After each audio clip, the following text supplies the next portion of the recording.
नमस्कार, मी प्रभाकर लोंढे, खडतर प्रवास वर्तमानपत्राचा तथा खडतर प्रवास यूट्यूब चॅनलचा मुख्य संपादक। आज आपण तुळजापूर शहरामध्ये आलेलो आहोत। या ठिकाणी मातंग समाजाचा एक चांगल्या पद्धतीचा मेळावा झाला आहे आणि या ठिकाणी सर्वच बऱ्यापैकी संघटनेचे नेते मातंग समाजाचे तुळजापूर शहराच्या या मेळाव्यामध्ये उपस्थित राहिलेले आहेत। आपण त्यांना विचारूया, मातंग समाजाच्या बाबतीमध्ये पूर्ण महाराष्ट्रात एकोपा का नाही, नेमके कारणं काय आहेत आणि मातंग समाजावर कार्यकर्त्यावर सुद्धा अन्याय होतात आणि सर्वसामान्य गरीब जनतेवर सुद्धा अन्याय होतात, पण अन्यायाला मानावा असा न्याय महाराष्ट्रात मिळत नाही। नेमके कारणं काय आहेत? आणि प्रत्येक कार्यकर्ता तर समजतो की मातंग समाज जोपर्यंत एक होत नाही तोपर्यंत मातंग समाजाला न्याय मिळणार नाही। मग मातंग समाज एक का होत नाही, काय कारण आहेत, हे सुद्धा आपल्याला विचारायचं आहे। आपल्यासोबत आहेत मातंग समाजाचे लातूरचे कार्यकर्ते, धाराशिवचे, तुळजापूरचे, सोलापूरचे आहेत, विविध ठिकाणचे कार्यकर्ते या ठिकाणी आलेले आहेत। आपण या सगळ्या गोष्टीवर विचार विनिमय करणार आहेत। सर, महाराष्ट्रामध्ये अन्याय होत आहे। आपल्या समाजाचे प्रत्येक नेते प्रत्येक पक्षाच्या नेतृत्वाखाली काम करतात आणि पक्षाचा नेता मातंग समाजाला न्याय देत नाही, त्याच्या कोपऱ्याला गुळ लावून मातंग समाजाचं मतदान मात्र कुठल्याही पक्षाचा नेता घेतो। यावर आपण काय म्हणतो? या आपल्या यूट्यूब चॅनलच्या माध्यमातून आपण विचारलेल्या प्रश्नावरती जर बोलायचं गेलं तर अत्याचार आणि अन्याय करणारा हा कोणत्याही पक्षाचा नसतो, तो कोणत्या जातीचा नसतो। तो अत्याचार आणि अन्याय करणारा तो नराधाम असतो, तो अत्याचारीच असतो।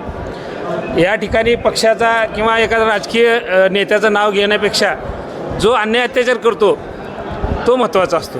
मग उद्या अन्याय अत्याचार करणारा कुठलाही माणूस समाजाचा किंवा जातीचा नसतो असं म्हणलं आहे। आणि तुम्ही एका बाईटमध्ये सांगितलं की आमच्या कचरू सगटला जीव मारण्याची धमकी तडीपार करण्याचं काम एका बलाढ्य नेत्याने घेतलं आणि तुम्ही नावसुद्धा घेतलं होतं त्या बाईटमध्ये। आणि हे म्हणतात की समाजाचा नेता कुठल्याही राजकीय पक्षाचा नसतो। मग कोणत्या माणसानं तुमच्या समाजाच्या माणसाला धमकी दिली होती आणि तडीपार करण्यासाठी भाग पाडलं? कोण आहे तो?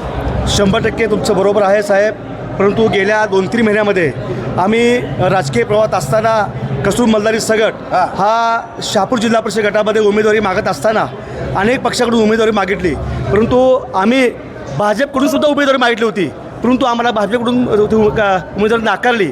आम्ही उद्धव बाळासाहेब ठाकरेकडून उमेदवारी मिळवली आणि आमच्या विरोधामध्ये का उभारला या दोषापोटी त्या ठिकाणी कचरू सगट यांना टार्गेट करण्यात आलेलं आहे। कुणी केलं टार्गेट? सत्ताधारी पक्षाने केलं आहे। नाव घेतलं होतं, तुम्ही सांगा नाव कुणी घेतलं? मल्हार पाटील साहेबांनी।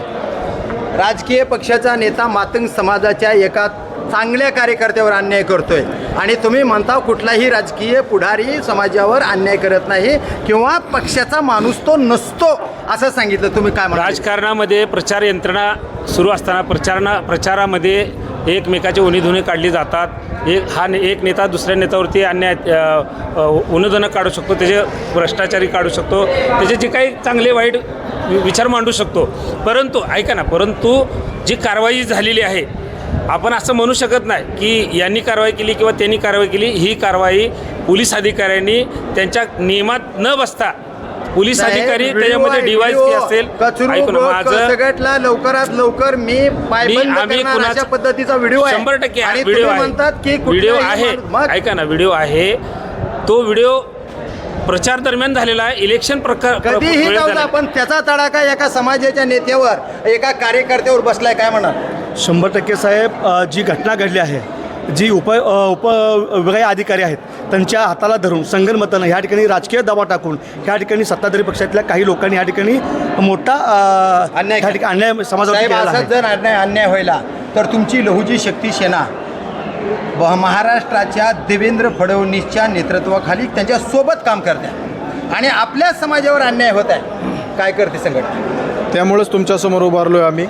आपण जे म्हणालात की तुमची संघटना काय करते, तर आमची संघटना झालेल्या अन्यायाच्या विरोधात तुमच्या माईकवर इथं बोलायला लागली आणि या माध्यमातून संपूर्ण राज्याला सांगू इच्छितो की ज्या अधिकाऱ्यानं हे सगळं षडयंत्र रचलं आहे त्या अधिकाऱ्याची सखोल चौकशी करावी, यासाठी आपण ज्या देवेंद्रजी फडणवीस साहेबांचं नाव घेतलं आहे आम्ही त्यांनाच भेटणार आहेत साहेब। बरं, देवेंद्र फडणवीसना हे भेटणार आहेत.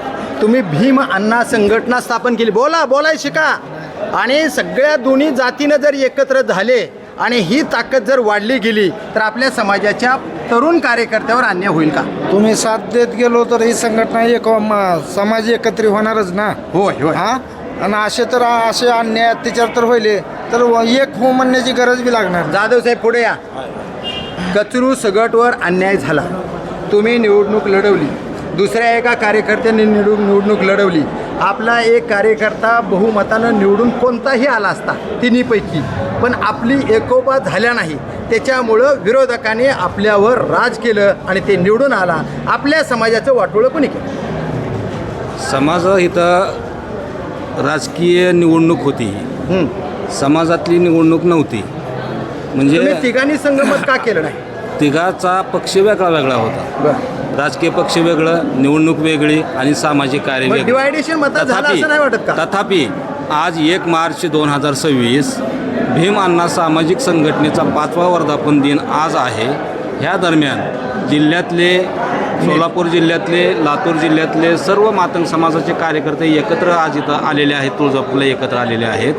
त्या दरम्यान भीम अण्णा सामाजिक संघटनेनं गेल्या 5 वर्षात जे काम केलं आहे समाजासाठी, मग समाजावर जो कोण अन्याय अत्याचार करल, त्याचा प्रतिकार. मग तो देवेंद्र फडणवीस असो, शरद पवार साहेब असो, सोनिया गांधी मॅडमचा काँग्रेस पक्ष असो, समाजावर अन्यायाचा प्रतिकार समाज करणार. कार्यामध्ये पक्ष येऊ देणार नाहीत आम्ही. Yes. जर तुम्ही अत्यंत प्रखड बोललात तुम्ही समाजाच्या हितासाठी, कोण समाजाचं वाटोळं करताय हा विषय तुम्ही घेतला होता. आणि महापुरुषाच्या विचारानं जर चालले तर मातंग समाजावर अन्याय होणार नाही असं सांगितलं. मग कुणी कुणाचं वाटोळं केलं आहे? कशामुळं अन्याय व्हायला? अन्याय कुणामुळं किंवा कुणामुळं वाटोळं होत नसतं. वस्तुस्थिती लक्षात घेतली पाहिजे. संबंधित अधिकाऱ्याने त्यांच्यावर जर कारवाई केलेली असेल तर ती कारवाई का केली याची शहानिशा होईल. त्याच्या वरिष्ठाला जाऊन त्या पद्धतीचं चौकशी केली जाईल की ह्याच्यामध्ये काय तथ्य आहे आणि काय तथ्य नाही ते. पोलीस अधिकाऱ्यांनी अन्याय केला. पोलीस अधिकाऱ्याला कुठल्या नेत्यानं दबाव आणला असेल की तडीपार करण्यासाठी? जी तडीपारची ऑर्डर रद्द झाली होती आणि तेच विचारणार आहे. ऐका रद्द झालेली ऑर्डर होती त्याला आणि विचारायचं 3 आहे. दिवसांनी पुन्हा अजून तडीपार होत आहे. हे एखाद्या बलाढ्य मराठा जातीच्या अगर इतर जातीच्या बाबतीत घडलं असतं का? जात दांडग्या चला घडलं असतं का? सगळ्यात महत्त्वाची गोष्ट आहे, जातीनं कोण मोठा नसतो, विचारानं मोठा असतो. ज्याचा विचार अहो, मोठा विचार असेल वगैरे त्याची केला जात ना, मोठी होईल. मातीत आपला कार्यकर्ता तडीपार झाला. व महेशजी काय म्हणाले या विषयावर?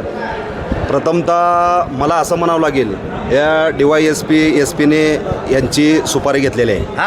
कारण का तर राजकीय वर्तणूक तो हे आमच्या जे कार्यकर्त्याची ज्या पद्धतीनं तो लीड नाही आलता किंवा त्याला काय पराभव झाला किंवा हे ना मुळात निवडणुकीलाच उभारू नये अशी यांची काय इच्छा असेल माहिती नाही. मी चळवळीतला कार्यकर्ता आहे.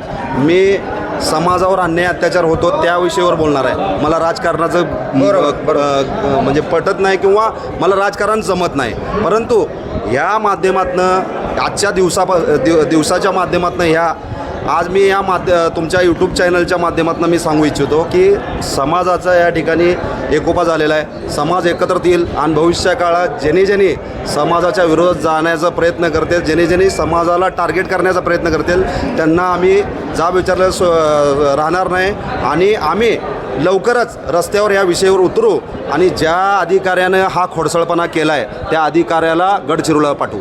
बघा, समाजाच्या हितासाठी विविध पक्षात असणारे नेते पक्षाच्या बाजूला बोलणार का समाजाच्या बाजूला बोलणार? कारण समाज वंचित राहिला आहे. आपले सगळेच नेते पक्षामध्ये आहेत, प्रत्येक पक्षामध्ये, पण बाजू घेतात पक्षाच्या हिताची आणि समाज वंचित राहते. या बाबतीत तुम्ही काय करा? आम्हाला समाज महत्त्वाचा आहे, पक्ष महत्त्वाचा नाही. तुमचं काय मत आहे? मोठा नाही. निश्चितपणाने आम्ही लहुजी शक्ती सेनेच्या माध्यमातून आजपर्यंत नेता म्हणून समाजाच्या बाजूला आहात का पक्षाच्या? 100% समाजाच्या बाजूने आम्ही आजपर्यंत काम केलेलं आहे आणि काम करत राहणार. काम करत राहणार. परंतु एक मला तुम्हाला न्यूज चॅनलला मला प्रश्न करायचा आहे, हा मुद्दा तुम्ही जर इलेक्शनच्या अगोदर जर एखाद्या वेळेस अशा प्रकारची जर बाईट घेतला असता तर बरं झालं असतं. आपल्या चॅनलच्या माध्यमातून आज समाजाची एकोपा चाललाय. आज कलशे साहेब तुमचे आजोबा पूर्ण आयुष्य समाजासाठी मेले.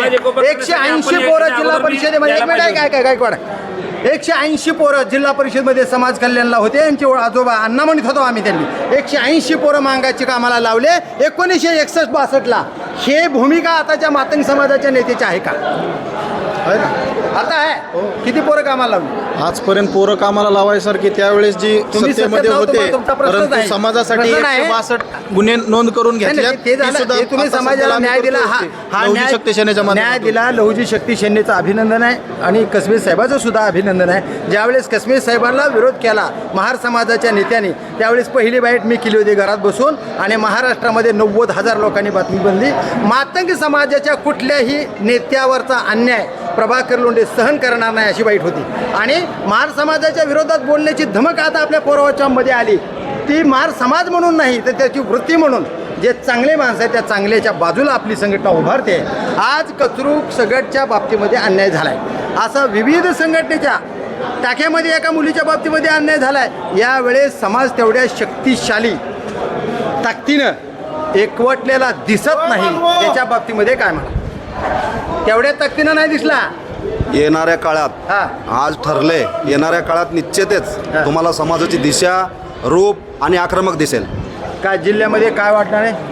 100% 2 दिवसामध्ये मातंग समाज जागा झालेला आहे.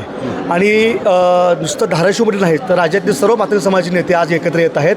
प्रत्येकाच्या फोनच्या द्वारे, व्हॉट्सअपच्या द्वारे मेसेज करून ह्या ठिकाणी संपूर्ण येणाऱ्या काळामध्ये मातंग समाज एकत्र येऊन कचरू सगटलाच न्याय नाही तर ह्या ठिकाणी अनुष्का पाठवले असेल. मातंग समाजाला ज्या ज्या ठिकाणी अन्याय झालेला आहे त्या ठिकाणाचा जाब विचारण्यासाठी राज्यातील सर्व मातंग समाज नेते एकत्र येऊन, सर्व गट तड पक्ष बाजूला ठेवून समाज म्हणून एकत्र येऊन या ठिकाणी येणाऱ्या काळामध्ये एक मोठा लढा आम्ही या ठिकाणी उभा करणार आहोत.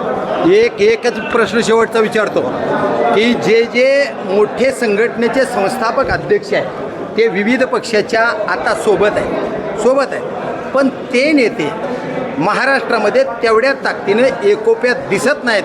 यांना तुम्ही काय संदेश देणार जिल्ह्यातून? जर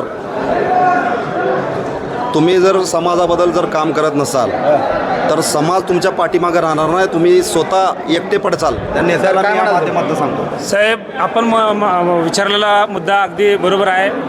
तुम्ही पत्रकारिता चॅनलच्या यूट्यूब चॅनलच्या बरोबर तुम्हीही एका संघटनेचे प्रमुख आहात. आपणही त्यामध्ये येतो. हो आहे ना, मी पण आहे. आपणही आपली जबाबदारी जबाबदारी की जिल्ह्यातल्या सगळ्या पक्षाच्या सगळ्या संघटनेच्या पदाधिकाऱ्यांनी एकत्र करून या विषयावरती कोणत्याही पक्ष, एक मिनिट माझं पूर्ण होऊ द्या, या विषयावरती सगळ्या समाजाला एकत्र करून, सगळ्या पक्षाच्या लोकांना, सगळ्या संघटनेच्या लोकांना एकत्र करून या विषयावरती आवाज उठवणं ही तुमची सुद्धा आपल्या चॅनलची माझी जबाबदारी. बोला 100% आमचा जर एखादा कार्यकर्ता, एखादा नेता जर उघडपणे बोलत नसेल तर मी त्यांना सांगतो सर्वांना की त्यांनी सर्वांचं आमचं ठरलं आहे की येणाऱ्या काळामध्ये सर्व मातंग समाज नेते एकत्र येऊन एका छताखाली काम करायचं. तमाम महाराष्ट्रातले नेते एकत्र आणण्यासाठी आम्ही प्रयत्न करणार. असा जिल्ह्यातून आवाज निघतंय, सूर निघतंय. तर बघूया येणाऱ्या काळामध्ये खरेच मातंग समाजाचे नेते, पक्षाच्या दावणीला बांधलेले नेते, पक्षाच्या सोबत असणारे नेते समाज हितासाठी एकत्र येणार का? आणि सर्वसामान्य खेड्यापाड्यातल्या गोरगरीब मातंग समाजाला हे नेते न्याय देणार का? का राजकीय पक्षाच्या बाजूला बोलणार, का मांग समाजाच्या बाजूला बोलणार? हेच पाहूया येणाऱ्या काळात. मी प्रभाकर लोंढे, खडतर प्रवास वर्तमानपत्राचा तथा खडतर प्रवास यूट्यूब चॅनलचा मुख्य संपादक. या चॅनलला सबस्क्राईब करा, शेअर करा, लाईक करा, बेल आयकॉनचे बटन दाबा आणि आपले विचार कमेंट बॉक्समध्ये खरे ते खरे आणि खोटे ते खोटे लिहा. कारण पक्षाचं हित जपणारे मातंग समाजात नेते आहेत, पण समाजाचं हित जपणारे नेते कमी दिसतात. ते खरं का खरं आणि खोटं ते खोटं लिहा. धन्यवाद तुळजापूरकर, धन्यवाद धाराशिवकर. जय हिंद, जय महाराष्ट्र. त्यांनी आपला सन्मान स्वीकारत आहे.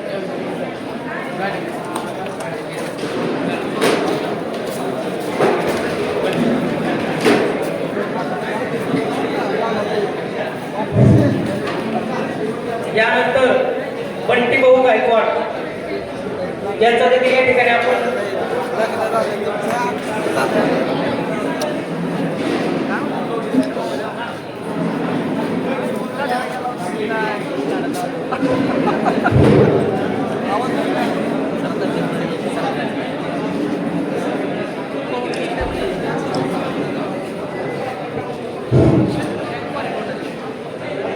बंटी भाऊ गायकवाड यांनी देखील आपला सत्कार स्वीकारला आहे.